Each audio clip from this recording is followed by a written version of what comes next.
Halo adik-adik, apa kabar? Kakak Lana doakan semoga kalian selalu sehat dan tetap semangat ya. Hari ini kita akan belajar bersama tentang bentuk pecahan untuk adik-adik kelas 4 SD. Bentuk pecahan itu ada 4. Yang pertama, pecahan biasa, kedua, pecahan campuran, ketiga, pecahan desimal, dan yang terakhir adalah persen atau per 100. Nah, adik-adik, sebelum lebih jauh kita membahas tentang pecahan, di sini Kakak Lana ingatkan bahwa untuk mengerjakan pecahan atau mengerti pecahan, adik-adik harus paham tentang pembagian dan perkalian ya. Mari bersama-sama perhatikan contoh berikut. Di sini yang pertama Kakak Lana punya contoh pecahan biasa. Kakak Lana punya pecahan biasa 1/2. Pecahan biasa terdiri dari pembilang dan penyebut. Lalu yang kedua ada pecahan campuran. Pecahan campuran terdiri dari bilangan bulat dan pecahan biasa. Yang ketiga, Kakak Lana punya contoh pecahan desimal. Di sini dituliskan 2,5. Yang terakhir, Kakak Lana punya contoh persen atau per 100. Biasanya adik-adik ke mall kan? Nah, biasanya kalau ada toko baju atau di Matahari itu ada diskon ya, 50%. Nah, ini yang disebut persen atau per 100. Nah, pecahan biasa itu terbagi dari pecahan murni dan pecahan tidak murni. Apa yang dimaksud dengan pecahan biasa murni? Pecahan biasa murni adalah pembilang sama dengan atau lebih kecil dari penyebutnya. Contohnya 3/5. Nah, di sini pembilangnya lebih kecil dari penyebutnya. Lalu yang kedua, pecahan biasa tidak murni. Apa itu pecahan biasa tidak murni? Pecahan yang pembilangnya lebih besar daripada penyebutnya. Di sini Kakak Lana punya contoh 5/3. Jadi 5 pembilangnya lebih besar dari penyebutnya 3. Sekarang kita akan belajar bagaimana caranya merubah pecahan biasa menjadi pecahan campuran. Kakak Lana punya contoh pecahan 5/3. Sebagai syarat untuk merubah pecahan biasa menjadi pecahan campuran adalah pembilang lebih besar daripada penyebutnya. Di sini, pembilang 5 lebih besar daripada penyebut 3. Pada dasarnya, suatu pecahan adalah pembagian. Jadi, pembilang dibagi dengan penyebutnya. Di sini 5/3 sama dengan 5 dibagi 3. Bagaimana cara menyelesaikannya? Disimak baik-baik ya. Di sini kita akan selesaikan dengan cara pembagian bersusun. 5 dibagi 3. Yang paling mendekati adalah 3 kali 1. Kita tulis 1 di atas, lalu 3 kali 1 sama dengan 3. Kita kurangi 5 dengan 3 sama dengan 2.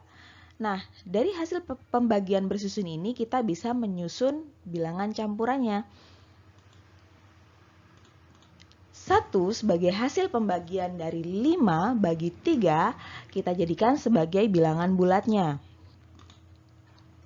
Lalu sisanya 2 kita jadikan sebagai pembilangnya.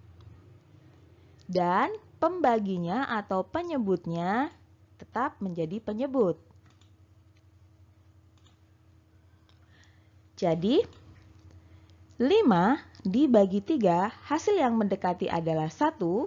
3 kali 1 sama dengan 3. 5 dikurangi 3 sama dengan 2. 2 tidak bisa dibagi dengan 3, jadi 2 di sini akan menjadi sisa yang kita jadikan sebagai pembilang pecahan biasa. Sedangkan penyebutnya tetap menjadi penyebut. Sehingga bentuk pecahan campuran dari 5/3 adalah 1 yang diperoleh dari sini, 2 diperoleh dari sisa pembagian, dan 3 penyebut yang sama. 5/3 bentuk pecahan campurannya adalah 1/2/3. Bagaimana sekarang kalau kita balik dari pecahan campuran menjadi pecahan biasa? Kakak Lana menggunakan angka yang sama, di sini kita balik ya. Dari pecahan campuran 1/2/3 akan kita jadikan menjadi pecahan biasa. Caranya adalah bilangan bulat ini kita jadikan atau kita kalikan dengan penyebutnya. Pembilang kita kalikan 3, penyebut juga kita kalikan 3. Karena ini perkalian, maka harus dihitung terlebih dahulu. Kenapa 1 menjadi 1 per 1? Karena kita akan mengalihkan pecahan dengan pecahan biasa ya. Jadi 1 kita jadikan pembilang 1, penyebut 1. 1 sama dengan 1 per 1. Nah, lalu kita tambahkan dengan pecahan biasanya, yaitu 2 per 3. Kita hitung terlebih dahulu perkaliannya. Nah, kalau perkalian pecahan itu kita hitung dulu ya. Pembilang dikali pembilang. 1 dikali 3 sama dengan 3. Penyebutnya 1 dikali 3 sama dengan 3 juga. Jadi, 1 jika kita jadikan pecahan biasa sama dengan 3 per 3. Lalu kita tambahkan dengan 2 per 3. Untuk menambahkan penjumlahan, penyebutnya harus sama. Makanya di sini dikalikan dengan 3 agar bisa dijumlahkan dengan 2 per 3. Nah, di sini ada perbedaan ya adik-adik. Kalau untuk perkalian, pembilang dikali dengan pembilang, penyebut dikali dengan penyebut. Tetapi kalau penjumlahan pecahan, hanya pembilangnya saja, sedangkan penyebutnya tetap sama. Jadi kita hitung penjumlahan pembilangnya yaitu 3 ditambah 2 sama dengan 5, sedangkan penyebutnya sama, yaitu 3. Maka bentuk pecahan biasa dari pecahan campuran 1, 2 per 3 adalah 5 per 3. Selanjutnya kita akan belajar bagaimana merubah pecahan desimal menjadi pecahan biasa. Yang pertama, Kakak Lana punya contoh 0,5, pecahan desimal 0,5 di sini sama dengan 5 per 10. Kenapa seperti itu? Yang pertama kita lihat adalah angka yang di belakang koma. Di sini ada satu angka di belakang koma. Maka ketika ada satu angka di belakang koma, penyebutnya akan menjadi 10. Lalu contoh yang kedua, ada 0,05. Nah, di belakang angka ada berapa adik-adik bilangannya? Ada 2. Jadi, di sini sama dengan 0,5 sama dengan 5 per 100. Yang kita perhatikan, 2 angka di belakang koma. 1, 2. Jadi, di sini per 100. Nolnya 2. Lalu, contoh yang terakhir, Kakak Lana punya bentuk desimal 0,005 sama dengan 5 per 1000. Karena di belakang koma ada 1, 2, 3 angka, maka penyebut dari bilangan biasanya adalah 1000. Di sini ada 3 angka di belakang koma dan di sini ada 1000, ada 0, 3. Dari sini mengerti ya adik-adik, ketika satu angka di belakang koma, maka penyebutnya adalah 10, ada 1 0 di sini. Ketika 2 angka di belakang koma, maka penyebutnya ada 2 0, yaitu 100. Sedangkan di sini ada 3 angka di belakang koma, maka penyebutnya ada 30 menjadi 1000. Bagaimana cara merubah pecahan biasa menjadi pecahan desimal? Syaratnya, pecahan biasa tersebut harus memiliki penyebut per 10, per 100, per 1000, atau kelipatan 10 seterusnya. Di sini Kakak Lana punya contoh pecahan biasa 2 per 5 yang akan kita jadikan menjadi pecahan desimal. Bagaimana caranya? Penyebutnya akan kita jadikan menjadi per 10 dengan cara 5 kali 2. Ketika penyebutnya dikalikan dengan angka 2, maka pembilangnya pun harus kita kali 2. Jadi 2 kali 2. Sama dengan pembilangnya 2 kali 2 sama dengan 4, penyebutnya 5 kali 2 sama dengan 10.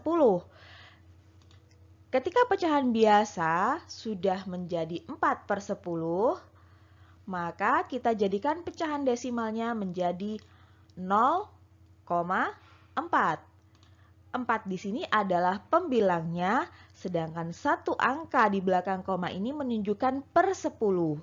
Jadi satu angka di belakang koma menunjukkan satu nol di penyebutnya. Contoh yang kedua, Kakak Lana punya pecahan 1/4. 4 kita jadikan per 10 itu tidak bisa, maka kita akan jadikan dia per 100 dengan cara 4 kali berapa agar menjadi 100? Jawabnya adalah 4 kali 25. Jika penyebutnya kita kalikan dengan 25, maka di atas pembilangnya juga kita kalikan dengan bilangan yang sama. Jadi 1 kali 25. Sama dengan berapa? 25 per 100. Ketika kita jadikan menjadi pecahan desimal, maka di situ nanti akan ada 2 angka di belakang koma karena dia per 100. Ada 2 nol pada penyebutnya. Jadi, bagaimana adik-adik? Pecahan desimal harus kita awali dengan 0, pembilangnya yang sesuai dengan penyebutnya. Di sini 0,25. Pembilang 25, 2 angka di belakang koma sama dengan 2 nol pada penyebutnya. Oke, sampai pada bagian akhir di pembelajaran kita hari ini, yaitu persen. Persen sama dengan per 100. Di sini Kakak Lana punya contoh 50%. Nah, inilah persennya yang dimaksud per 100. Coba di sini 50% kita jadikan menjadi pecahan biasa. Nah, 50% sama dengan 50 per 100. Nah, pecahan biasa 50 per 100 ini bisa kita sederhanakan. Caranya, pembilang kita bagi dengan 50, penyebut kita bagi dengan 50. Sama dengan 50 dibagi 50 sama dengan berapa yuk adik-adik? 1. 100 dibagi 50 sama dengan 2. Jadi, bentuk sederhana pecahan biasa dari 50% adalah 1/2 atau setengah. Nah, bagaimana kalau misalkan 50% ini kita jadikan pecahan desimal? Bisa juga loh. Nah, coba disimak ya. Dari sini, ketika 50% kita rubah menjadi 50/100, maka bentuk pecahan desimalnya adalah 0,5. Masih ingat kan? Kenapa 0,50? Karena di sini adalah per 100, maka ada 2 angka di belakang koma. Nah, karena pecahan desimal ini di belakangnya ada 0, maka di situ bisa tidak kita tuliskan. Atau dengan bahasa lain kita sederhanakan menjadi 0,5. Jadi penulisan pecahan desimal kalau di belakangnya 0 boleh tidak kita tuliskan ya, atau kita sederhanakan dengan menghilangkan nolnya.